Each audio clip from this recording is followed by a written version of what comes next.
In this tutorial, we'll use the timeline-based animation program in Photoshop to alter the size frame by frame of your GIF animation. I'm going to start with panel or frame 1, and as usual with frame 1 we're just going to leave it how it is. I'm going to go to frame 2, I'm going to make sure that I click onto layer 2 so that I'm manipulating objects in that layer.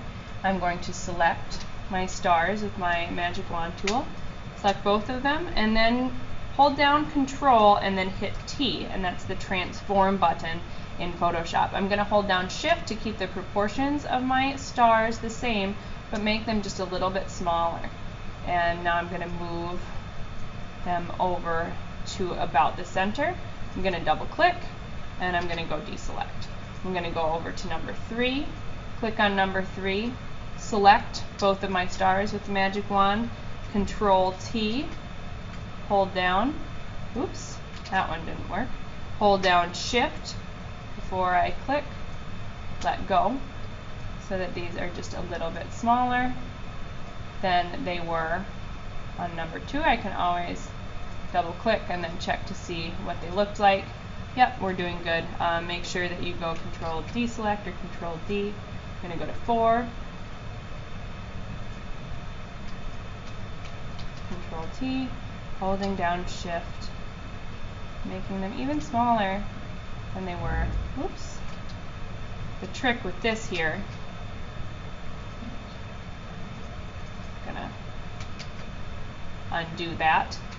The trick with Control T, and then you want to hit Shift before you start clicking and dragging, and then you want to let go of your right finger on your mouse before you let go of Shift. So if you do it the other way around, it won't work. I'm going to double click this, so I'm moving stars up a little bit while Control D,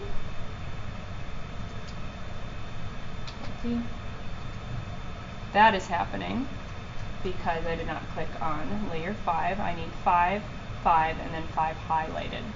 Oops. I want to click just on the stars, hold down Shift, Control T. I'm sure you're getting the picture by now. And a good thing to keep in mind is that you can always use these little mini depictions, the frames found in the timeline, to base your judgments on. So whenever I change something within a specific frame, if I move it up or down, you can see that happening on the frame as well. So I like to use those as a source of reference to make sure that I'm making the right decisions. Control T.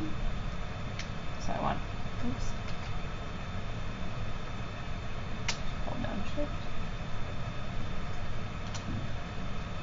You wouldn't necessarily have to move these together. If you wanted one star to do one thing and one to do the other thing, you would ignore what I'm doing about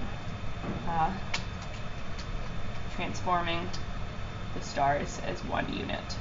It's just kind of all about what you want to do. You're taking the skills that are presented and making them fit to what artistic thing you want to convey, or what artistic feeling.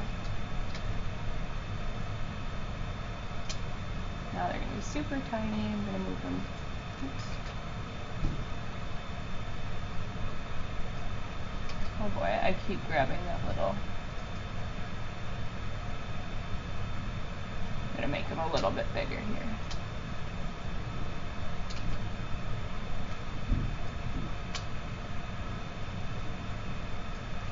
Oh boy. Holding down Shift and moving. I'm going to put the stars right about here. I'm going to double click and then deselect. And then I can watch by clicking number 1 and clicking play. I have my forever looping going on. So the stars kind of look like they're going back in space.